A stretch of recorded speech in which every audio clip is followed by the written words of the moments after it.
gente descruzem as pernas, descruzem os braços, né?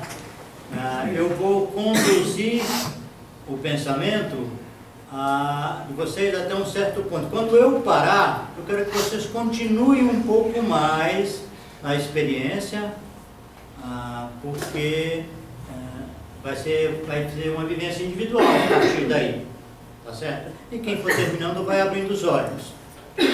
Se alguém não abrir os olhos, a gente chama, tá certo? Se for preciso, a gente grita, né? A gente balança na cadeira. Vejam bem, esse procedimento, ele é muito útil no estudo do Evangelho.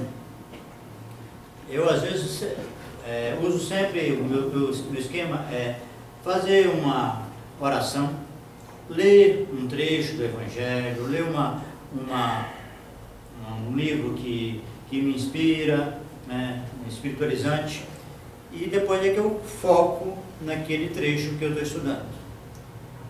Também é bom, eu acho que é interessante, quem ainda não fez, ler pelo menos um dos 4 evangelhos. Temos Mateus, Marcos, Lucas e João.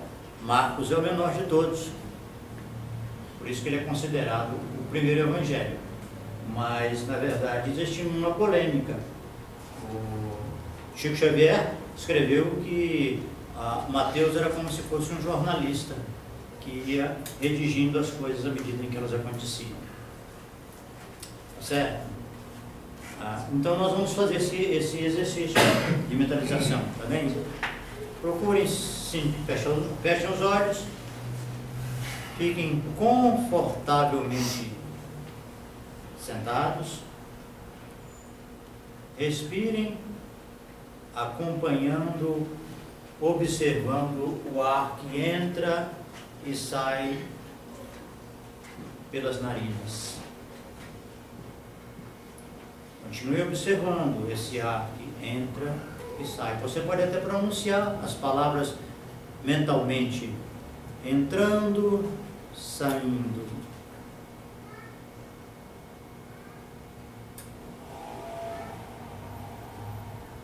E vamos até a Palestina, 2000 anos atrás. Vamos entrar numa pequena sala, um lugar simples, em que Jesus está vestido com uma toalha e se prepara para lavar os pés dos apóstolos. Ele se ajoelha diante do primeiro apóstolo, pega um balde com água e lava os pés. Calmamente, com paciência.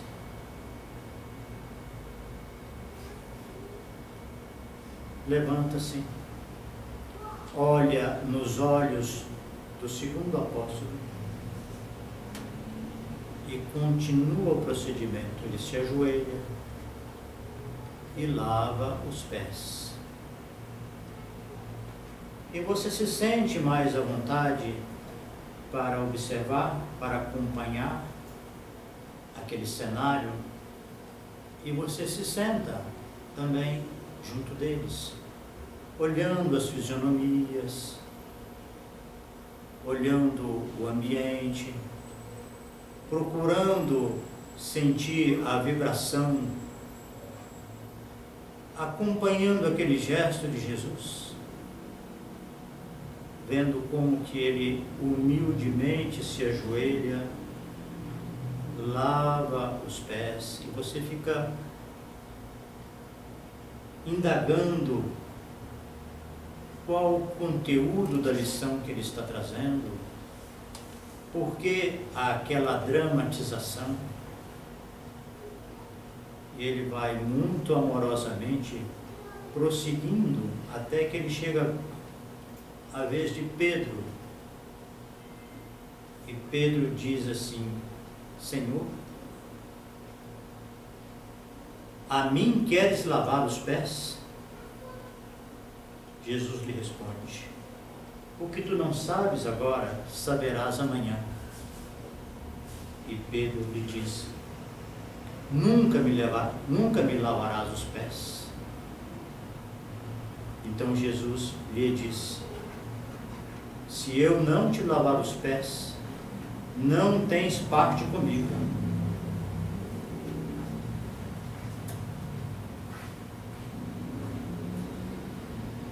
Pedro responde: lava-me então não só os pés, mas também as mãos e a cabeça.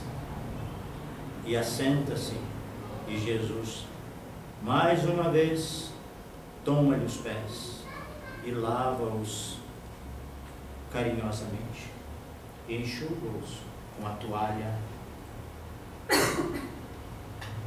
E então ele olha para você, percebe a sua presença naquele ambiente, que os demais não registram, mas Jesus, na sua perspicácia espiritual, detecta que você chegou para participar também naquele momento.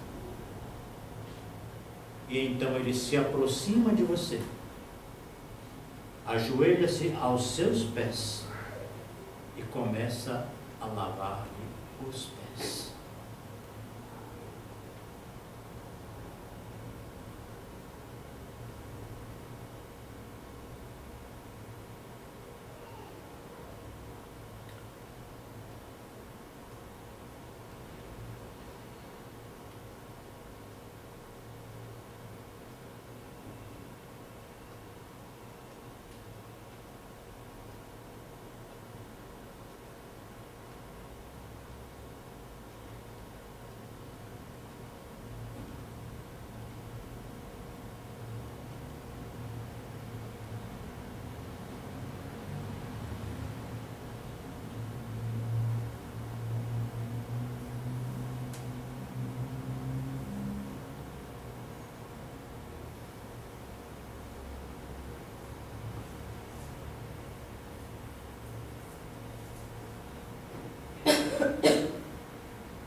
Vamos encerrando.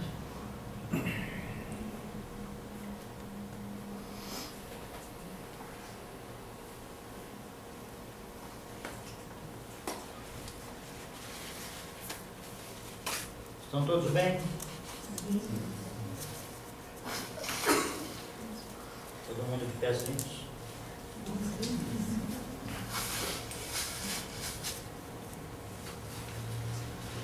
Nosso estudo atualmente está focando a questão da cura. Na semana passada, nós discutimos dois conceitos básicos, né? Que é a questão da semelhança da doença no plano mental ou espiritual, né? No plano psicológico ou espiritual, no campo energético e no campo físico. Que esses três níveis, eles expressam um mesmo conteúdo. Tá certo? E também discutimos o aspecto que esse conteúdo, ele tem além desse caráter de semelhança, ele é fundamental para a gente entender que a cura, ela depende, em última análise, de uma mudança, de uma restauração no nível psicológico ou espiritual. Os procedimentos que envolvem a ação no campo energético, como por exemplo no perispírito, eles, ou mesmo no físico, principalmente no físico, eles exigem que a pessoa se recomponha no nível psicoafetivo. Por isso que eu comentei essa pergunta, depois alguém me formulou, que não tinha ficado claro, alguém pediu que falasse novamente. Foi a Fátima, ela não está aqui, mas certo, depois ela vai assistir, né? A questão que um tratamento, mesmo sendo feito por entidade espiritual, não quer dizer que a pessoa está fazendo uma mudança no nível espiritual. Um tratamento mediúnico, por exemplo, ele pode atuar no físico, pode atuar no perispírito e pode atuar no espírito. Depende dos instrumentos com que aquela entidade trabalha. Quais são os recursos que ela dispõe para fazer a sua intervenção. Se você for operada por um médico ou por um tratamento mediúnico que atua só no seu físico, a diferença é mínima. Pode ser mais confortável, você vai se sentir mais assim, agraciado, né, pela bondade divina, mas em tese o resultado é orgânico. A cirurgia espiritual, por exemplo, ela tem uma diferença mínima da intervenção médica, ainda que seja feita por um espírito. Ele está trabalhando no corpo, no físico do paciente. Tá certo? Se não é uma intervenção no corpo, que seja no nível energético, aí nós temos uma diversidade também, não é só a medicina ou os recursos que atuam no físico. Nós temos, por exemplo, a homeopatia, a acupuntura, a yoga, doin, etc., que tem uma possibilidade de fazer uma intervenção energética. A homeopatia é um pouquinho mais complexa, acho que não estou puxando sardinha para minha brasa, não, né? É um pouco mais complexa porque essa intervenção tem chance de atuar no psiquismo também. Mas qualquer que seja a intervenção, ela no fundo depende do que o sujeito faz com ela. Ninguém me cura se eu não quiser ser curado. Nem Deus me impõe uma cura que eu não admito e eu não aceito, porque eu tenho a força divina em mim mesmo, né? E essa força muitas vezes ela se degenera num processo de resistência, em que mesmo as circunstâncias dolorosas que se repetem ao longo da minha vida não são capazes de me sacudir, de me fazer uma mudança na minha compreensão e na minha postura diante daqueles fatores, daquelas pessoas, daquelas circunstâncias. Tá certo? Esse conceito é muito importante ficar claro, porque muita gente corre atrás da cura ou acaba, digamos, sentindo um apreço pelo tratamento, né?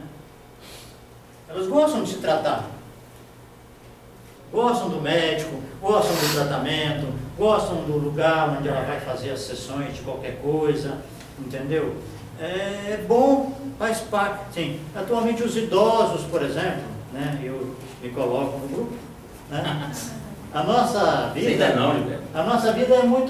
é uma agenda médica, sabe? A gente tem o dia da consulta com um especialista, da consulta com o outro, dia dos exames, dia laboratório, de fazer não sei mais o que, e a gente faz aquelas sessões sucessivas, sabe, incansavelmente. Tá certo? Uma vez uma pessoa me perguntou, posso tomar? Obrigado. Uma pessoa me perguntou assim, escuta, não tem um remédio aí para eu tomar no lugar desse aqui que eu tomo há muitos anos, que é um remédio para convulsão, né? A pessoa tinha epilepsia.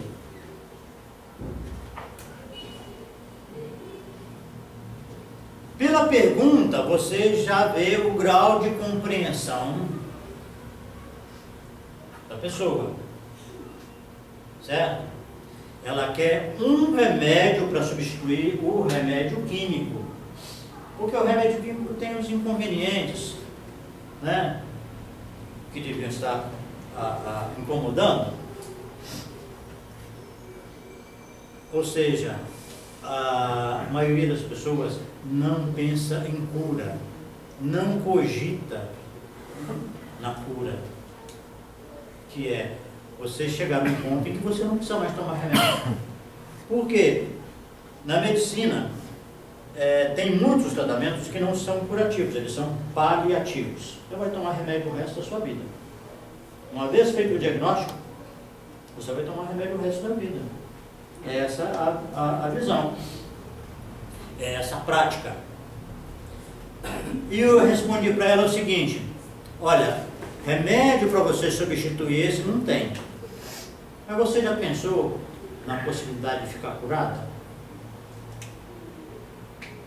Porque aí é possível. Aí você corre o risco. Se você fizer um tratamento homeopático, você corre o risco, né, de se curar e não precisar mais tomar remédio. Tá certo?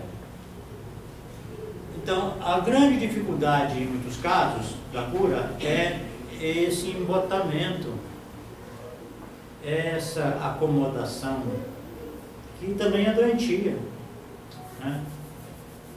Allan Kardec tem um conceito muito interessante, eu acho que ele está fora de lugar, porque ele está no Evangelho segundo o Espiritismo. Ele fala que os problemas existem, ou as dificuldades existem, aí você pode colocar uma opção de coisa, né? As adversidades, as frustrações, etc., existem para que a gente procure solução, para o desenvolvimento da inteligência na busca de solução.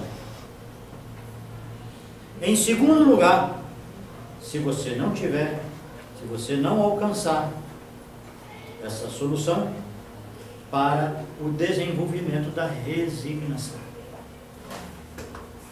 Então nada se perde, né, Júlio? Nada se perde. O que não convém é inverter a ordem, né? Ah, é difícil, é problemático, então não vou não. Vou ficar aqui mesmo. Não vou encarar isso não, não vou enfrentar isso não.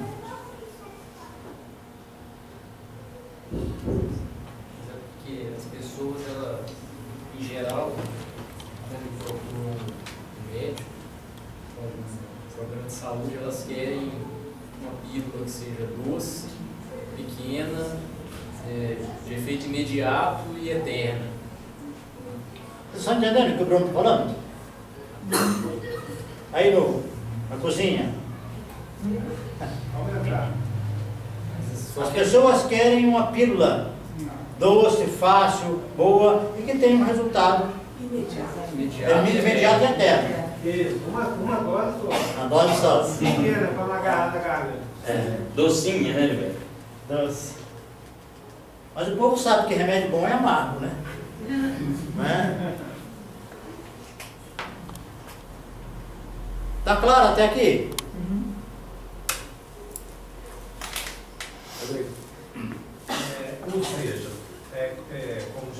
fala, a gente pega a tua cama, levanta e anda, né?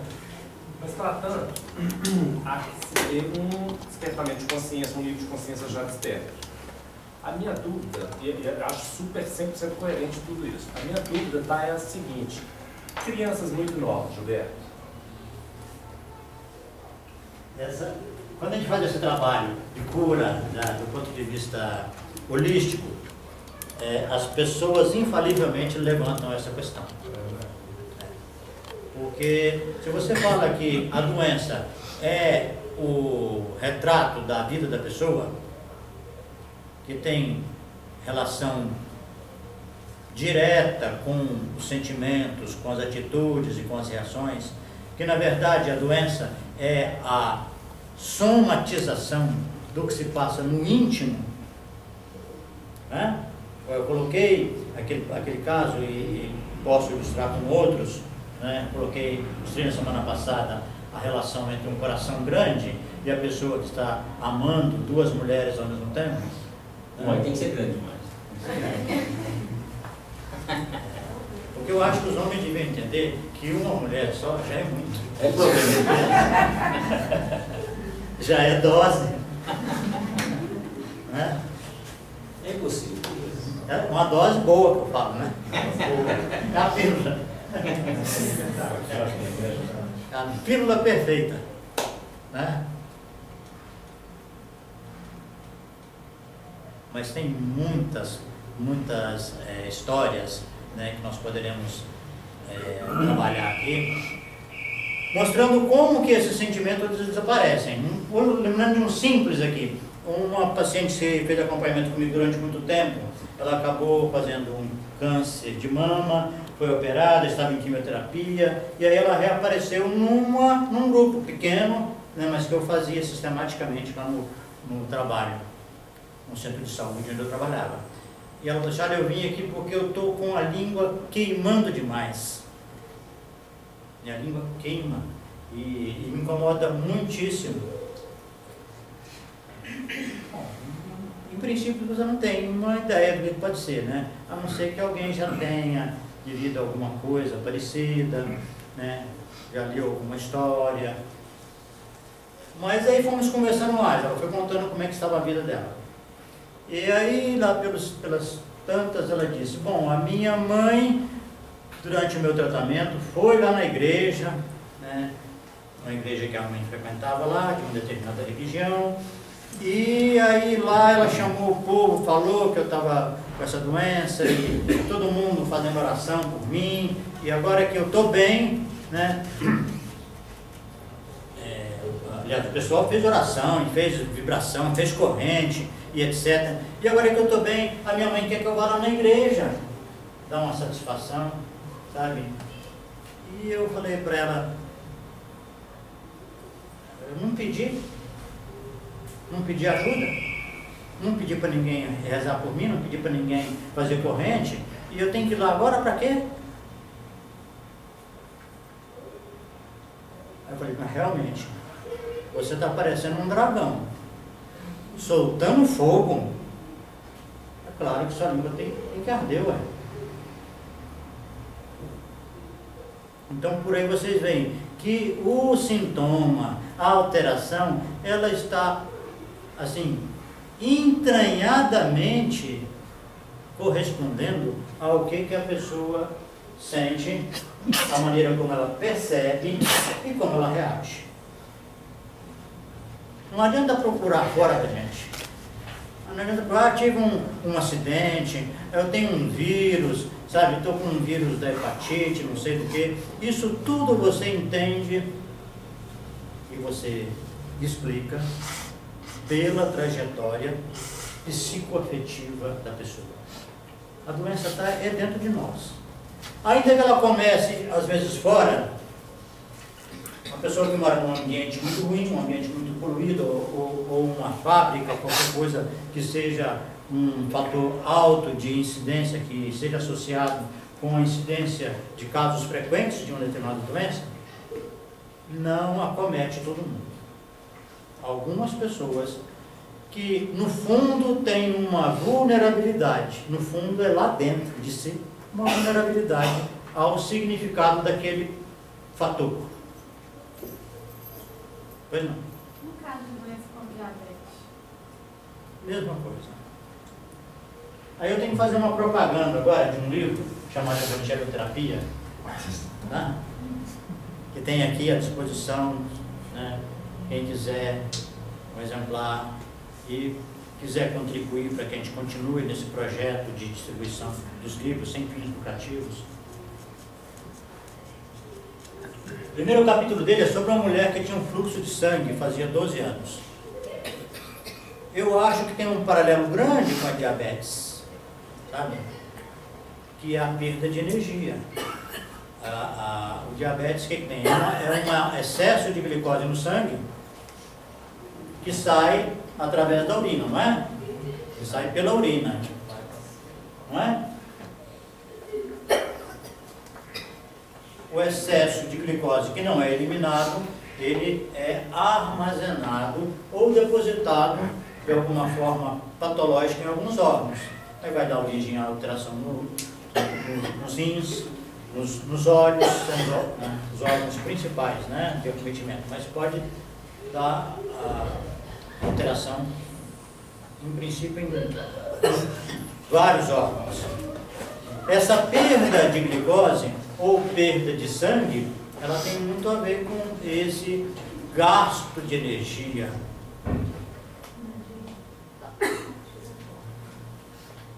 Uma das características mais comuns que eu reparei em alguns pacientes que tive a oportunidade de acompanhar com diabetes é transformar tudo numa coisa que precisa de muito esforço. Tudo é desafiador, assim, complicado, precisa que você invista muita força, você precisa de muita energia. É muita glicose que você precisa. Entendeu?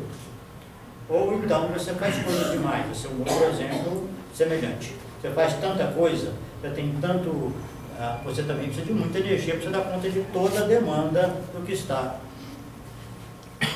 nas suas mãos, sob a sua responsabilidade. Ou você transforma essas coisas todas em demandas obrigatórias que você tem que cumprir. E você, sabe, é uma luta, um esforço, uma batalha para você dar conta de tudo que você admite que seja sua obrigação. Tá certo? Temos assim algumas, é claro que tem outras variantes, né? Estou falando das mais óbvias. Ficou claro? Eu queria que você voltasse na pergunta do Rodrigo a respeito de crianças muito novas. Sim. Como é que você leva a criança que ainda não desenvolveu, né, uma capacidade até cognitiva de compreender essa consciência, esse despertar da consciência? Como é que você traz essa criança para esse momento de cura? Eu não tenho uma outra hipótese a não ser a reencarnação. Se você admitir que esse espírito que está reencarnando, ele já tem um modo de ser, tem um jeito de agir no mundo, de sentir as coisas, ele já vem dessa forma. Em alguns casos, ele não foi capaz, não teve condições, ou não teve ajuda suficiente para corrigir alterações que estão gravados no seu perispírito. Então, ele já vai nascer com uma lesão importante. Isso eu compreendo, mas como trazer essa criança para essa consciência de cura? A pergunta exatamente, a dúvida é exatamente essa. Já que a cura, na verdade, ela estabelece de uma forma no psicoafetivo. Né? Eu também compreendo essa questão da reencarnação do psicoafetivo das muito pequenininhas e vejo que a homeopatia é eficaz, inclusive nesses casos, né? Sim. Por isso que é legal. Olha, claro que o tratamento homeopático, as massagens, tem uma massagem específica para bebê, Chantal, né? Eu acho que tudo isso pode te ajudar, mas o principal medicamento é o afeto. cuidar com carinho, com amor, né? Sabe? É como disse o Chico Xavier, uma criança, cuidar de uma criança é uma dádiva, mas uma criança com doença, uma criança excepcional, é uma dádiva duplicada. Né? Sim. Só complementando a pergunta em relação às crianças, também tem, não sei se você vai falar, tem aquela função de que a doença está no físico, mas ela já está periférica, como se fosse um expurgo, mas a mente está ficando como se o espírito já tivesse curado daquilo. Então ela vem para poder eliminar digamos assim, o resto da doença. Ela já manifestou no físico, mas a mente dela pode estar sana. Tem um caso da Bárbara Soto, que ela descobriu que estava com câncer, já na fase inicial, ela fez todo o processo, fez todo o trabalho dela, ela até desencarnou, mas desencarnou bem, tranquilo.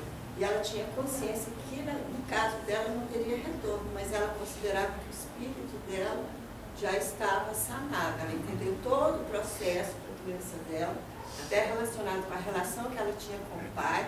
Ela resgatou a relação, mas como o orgânico dela já estava muito comprometido, não tinha como retornar. Né? Mas ela, inclusive, até visualizou o desencarne dela. Acho muito interessante isso. Que, embora o corpo demonstre aquilo que o espírito, né? Aquilo que a mente sente, mas também você pode fazer a cura e às vezes não tem esse retorno. Então eu vejo que a criança pode ser isso, ela traz a doença no perispírito dela, mas já está na fase final. Às vezes ela até desencarna recentemente, mas o espírito é curado, né? Sai, já tira aquela lesão do perispírito dela.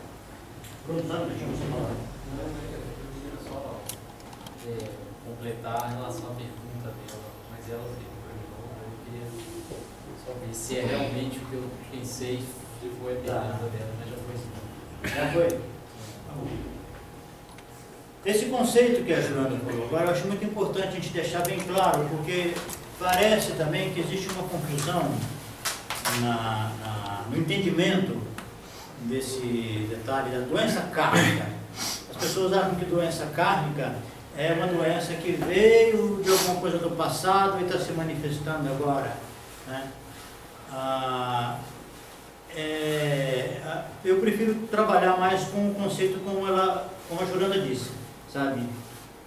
Doença kármica, nós podemos entender que é aquela que se manifesta, que se estrutura no corpo, mas que não tem mais a contraparte psicoafetiva. Né? Ou pelo menos ela é muito, digamos assim, desigual. Uma doença muito grave, por exemplo, que se instala num adolescente e que deixa com bastante limitações, e você olha na história dessa pessoa antes, não tem uma justificativa, não tem correlação.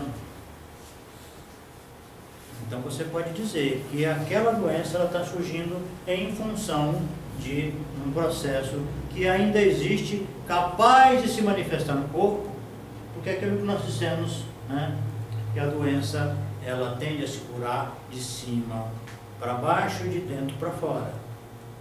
Né? Que de alguma forma o corpo corresponde à última etapa desse processo de superficialização ou de exoneração. Eu vou ilustrar essa doença kármica com um dos casos que eu considero que são bastante ilustrativos. Vocês já ouviram falar no Jerônimo Mendonça? Alguém conheceu o Jerônimo Mendonça, lá de Tuiutaba, da minha cidade natal? O Jerônimo, ele, durante a adolescência, ele começou com sintomas de artrite reumatoide.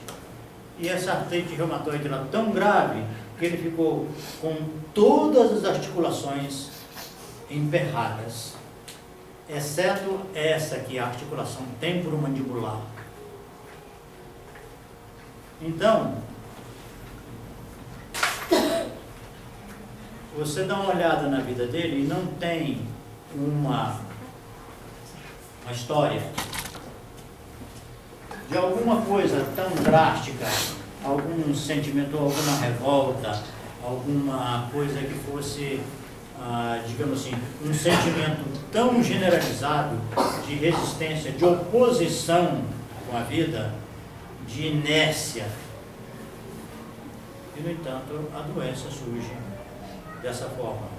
Ele não voltou a ter nenhum movimento durante muitos anos, eu acho que ele viveu aí mais uns 30 anos, né? E passou a ser um palestrante espírita. Ia frequentemente, mantinha um contato regular com o Chico Xavier, ele ia frequentemente a Uberaba, mas eu me lembro que numa das ocasiões eu fui com ele, e chegamos lá em Uberaba, ele, assim que o Chico veio, se aproximou do leito dele para cumprimentá-lo, assim, e aí, Jerônimo, como é que estão as coisas? Eu estou aqui, né, Chico, preso nesse leito. E o Chico desconversou e falou para ele assim, não se importe, Jerônimo, que nós também estamos presos aqui no corpo.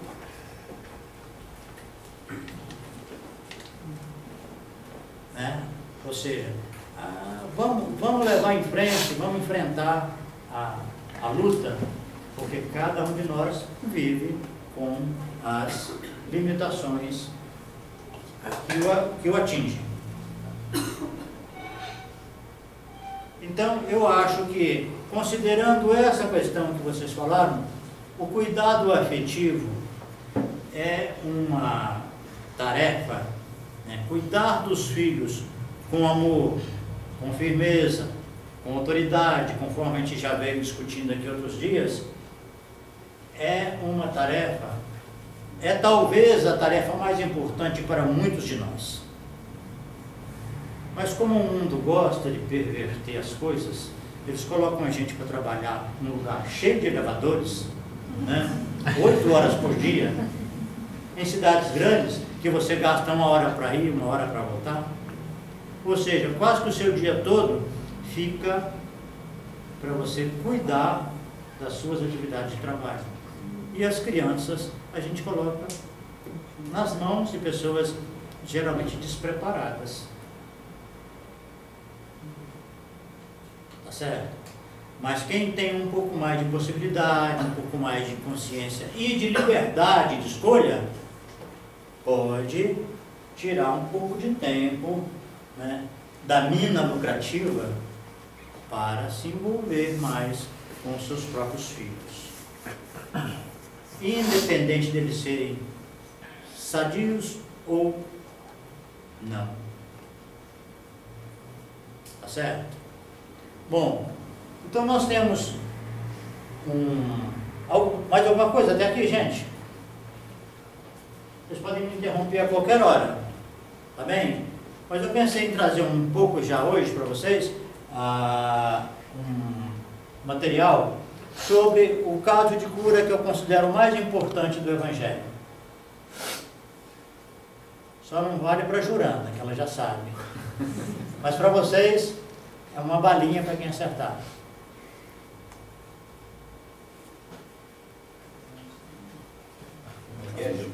Qual é o caso de cura mais importante do Evangelho? Mais importante é a depressão. Mas é o caso, né? Não é a doença, né? Não é o caso. Importante do Evangelho. Qual o caso, qual a pessoa, qual o enfermo? Bom ladrão. Bom ladrão. O André tá quente, viu? Tá quente. O André falou que é o bom ladrão. É o quê? O bom ladrão? Ah, o bom ladrão. Tá quente. A mulher não fez. O menino que vivia pulando da água para o fogo, do fogo para a água, que estava cheio de... Qual é o seu nome? Meu nome é Legião. É. Eu já vi que vocês provavelmente não vão acertar. Vamos pegar aqui o que o André disse, que o André saiu fora das doenças, o que já é um passo importantíssimo. É por aí. Muitos casos de cura, eles não envolvem uma doença propriamente. Não é o paralítico, não é o cego, não é o manco, não é o que tem a mão mirrada. Maria Madalena. Maria Madalena. Muito bom. Já que caiu por esse lado. Aqui é. Maria Madalena, sem dúvida, na opinião de Chico Xavier, é o caso de maior conversão na história do Evangelho. Mas eu penso que a manifestação dos sintomas e do processo terapêutico não estão claros no Evangelho. Certo?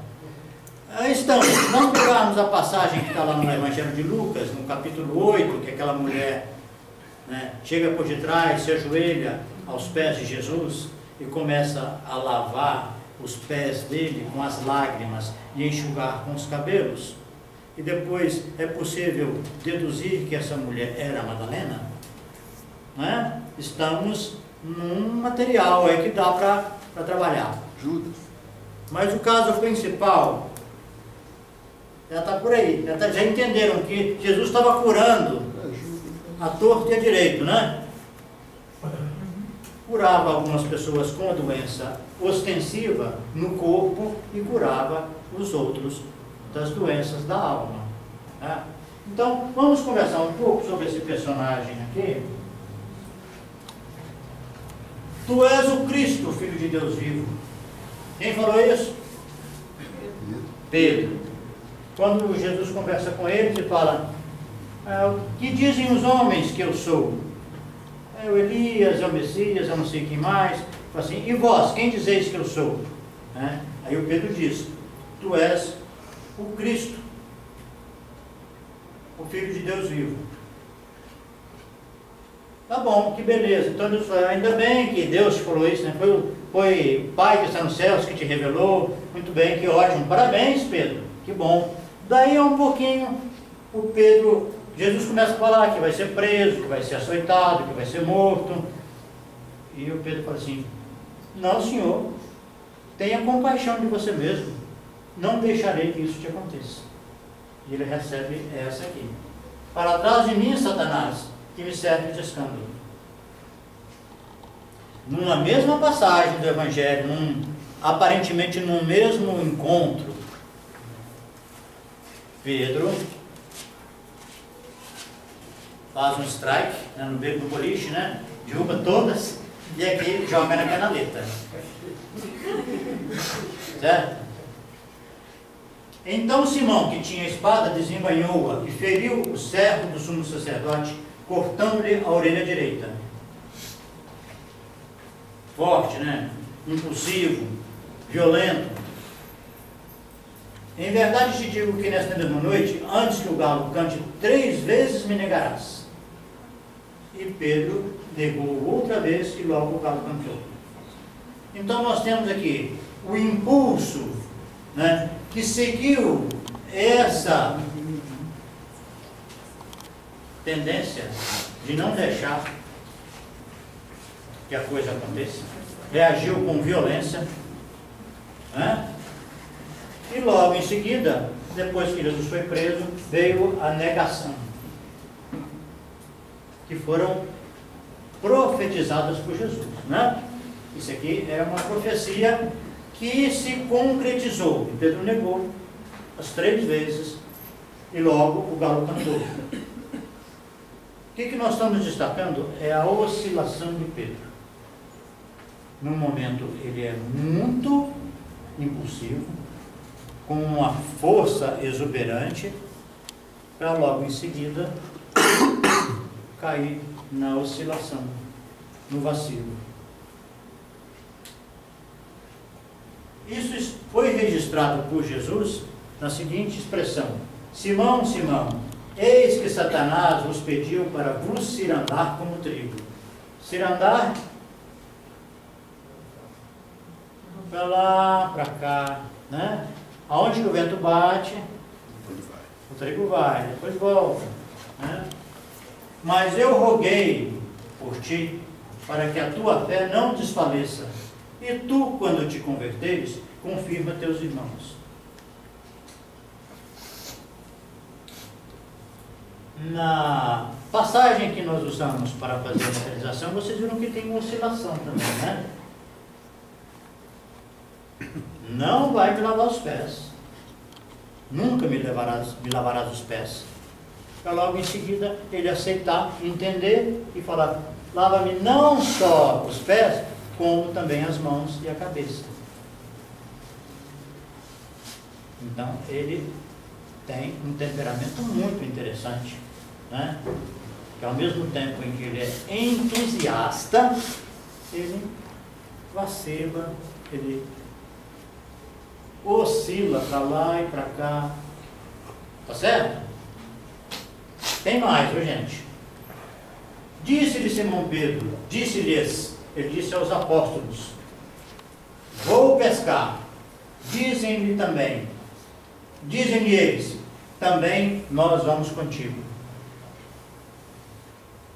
Depois do Calvário, depois daquela ducha de água fria, todo mundo se acomodou, a grande parte se acovardou e esqueceram que tinham sido treinados para uma missão. Voltam para a pescaria. Vamos pescar, vamos voltar a ser pescador. Agora aqui é de se notar, interessante, a liderança de Pedro. Ele vai pescar, a turma vai com ele. Se ele fosse bordar, a turma ia bordar com ele. Vou costurar, então vamos costurar também. Tá certo? Ele tinha esse papel de liderança, de líder. E quando Simão ouviu que era o Senhor, cingiu-se com a túnica, porque estava nu, e lançou-se ao mar. Depois do Calvário, lá na pescaria, Jesus aparece para eles, né? No finalzinho do Evangelho de João, no último capítulo.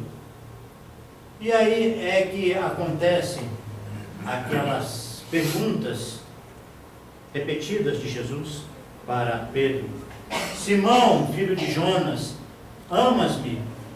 Simão entristeceu-se por lhe ter dito terceira vez: Senhor, tu sabes tudo, tu sabes que eu te amo. Apacenta as minhas ovelhas. Então, a grande oscilação de vida de Pedro foi, depois do treinamento, voltar a pescar. Apesar disso, continua exercendo a liderança. Jesus aparece, senta-se com eles para comer peixe e pão na praia. Pedro mostra que continua entusiasmado, né? Porque quando o João fala é o Senhor, ele se veste e lança-se ao mar para chegar primeiro. Ele quer chegar primeiro para ficar junto com Jesus. E aí Jesus pergunta por 3 vezes: Simão, tu me amas?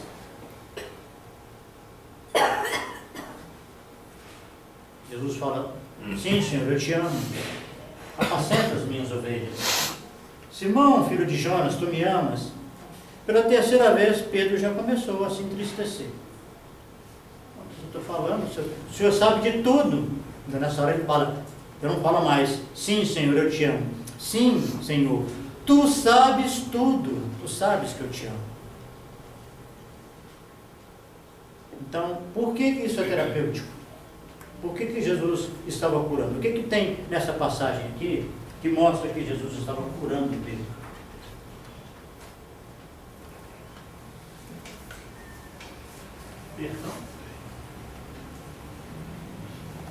Perdão. Como assim?